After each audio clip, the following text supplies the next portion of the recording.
everyone, welcome back to my another long vlog. আজি মই বনাম paneer 65 তো বলক দেৰি নকৰাকৈ ভিডিওটো আৰম্ভ কৰো। প্ৰথমতে মই লৈ লৈছো ইয়াত পনীৰ আৰু আপোনালোকৰ ওচৰত যদি খোলাটো পায় হেইটো লব তেতিয়া ডাঙৰ ডাঙৰকৈ কাটিবলে ভাল হয়। এয়া মই লৈ লৈছো নিমখ, হালধি গুৰি, ৰেড চিলি পাউডাৰ, ধনিয়া গুৰি, কৰ্ন ফ্লোৰ, অকণমান ময়দা। আপোনালোকৰ ওচৰত যি কৰ্ন ফ্লোৰ নাই তেতিয়া আপোনালোকে স্কিপ কৰি চাউলৰ গুৰি দিব পাৰে।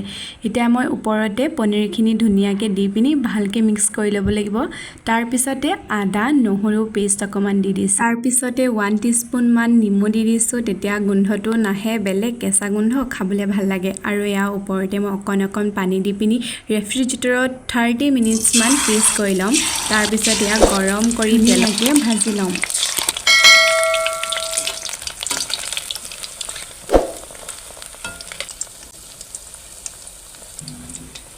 গোটেইকেইটাও ভাজি কমপ্লিট হৈ গ'ল আৰু কিমান বেছি ক্ৰিস্পি আৰু দেখিবলৈ ধুনীয়া হৈছে দেখিছেনে পকৰাকেইটা। আৰু এতিয়া আমি ইয়াৰ ষ্টাফিং বনাম। ইয়াৰ কাৰণে মই কাৰি পাত্তা লৈ লৈছোঁ, অকণমান নহৰু দি দিম আৰু মই পিঁয়াজ দিছোঁ। পিঁয়াজটো স্কিপ কৰি নিদিবও পাৰে।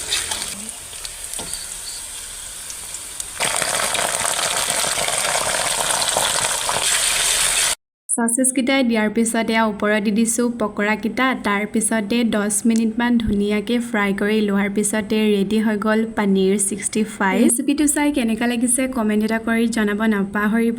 নেক্সট ৰেচিপি কি হ'ব সেইটোও জনাব একেবাৰে নাপাহৰিব। থেংকছ ফৰ ৱাচিং। আজিলৈ বাই বাই।